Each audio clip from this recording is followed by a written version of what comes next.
Richard, our gift, our question for today requires a little bit of background, I think, for you as well as for those listening and watching that may not be aware of the event that gave rise to this question. The event was one that took place in North America, in a major city, within the past couple of months, where an individual opened fire on a large crowd of people.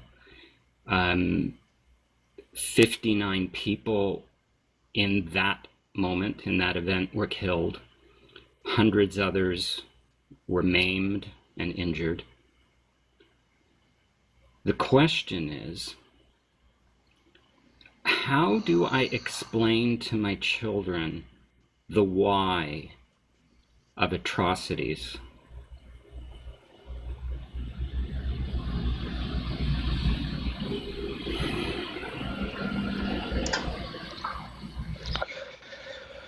Well, it's a very sad and tragic and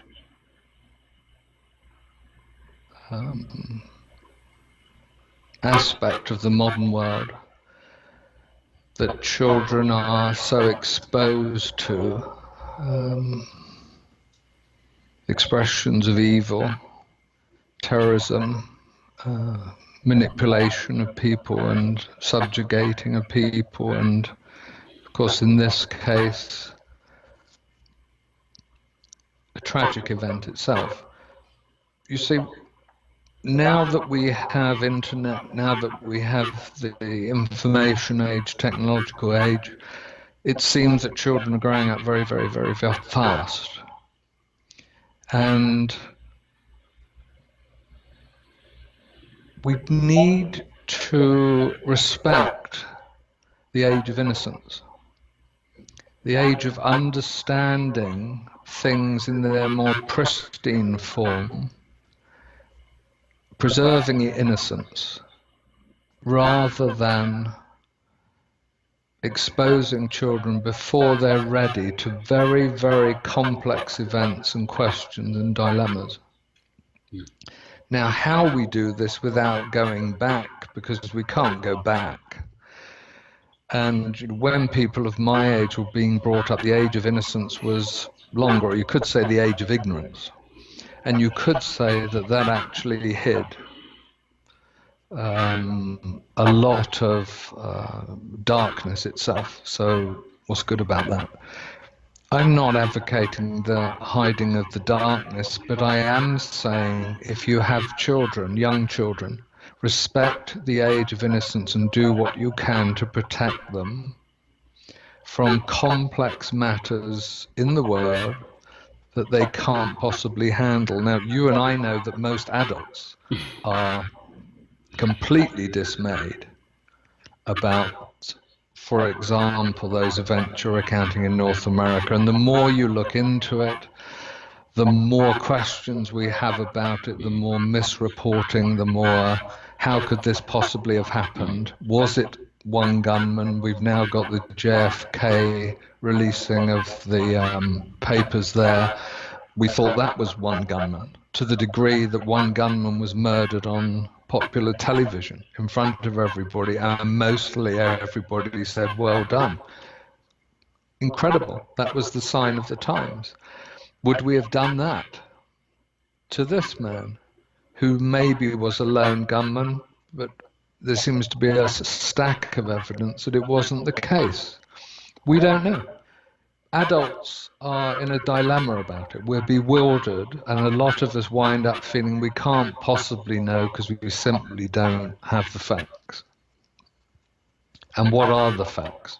And what are the possibilities and the possible facts? And they to all kinds of dark corridors of wondering and feeling despair about the world, and whatever the reason for why it happened, just how absolutely atrocious.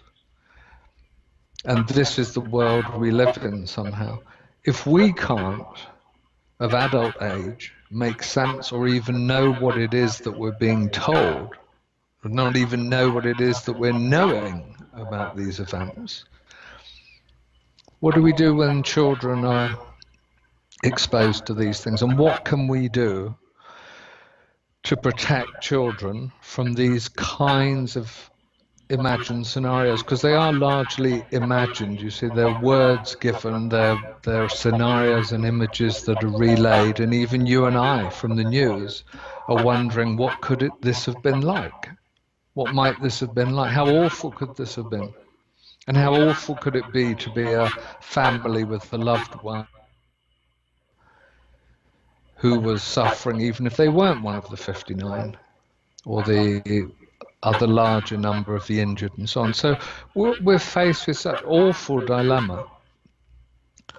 I think in a world that's more compassionate and intelligent and open and understanding about human development, information age or not, we restrict what children are exposed to. It's too much. It's too much for us. It's certainly too much for our kids. And so I would like to answer by saying, you don't give reasons. You don't try and explain it. If you possibly can, find a way. And if enough of us can appreciate, we want children, we want adults who have been children, who know what it's like to play on grass, to play at all. A lot of children are not playing anymore. A lot of children are using handheld devices and playing, apparently, but now it's a misnomer, isn't it? It's a euphemism, really. And recent research, I noticed, told us children are just not playing anymore. I'm sure that's a vast generalization. So the question is, how can I tell them why this happens? I would really hope for a world in which that's not a question. We don't know. You and I don't know. What can we say to the children? We can say, I don't know. But better still, let's create an environment that's safe and protective of the child's spirit so that it grows in a robust, strong, healthy way, which is not being exposed to things like that before you can possibly process, deal with, understand in any way events such as those in North America. Thank you, Richard.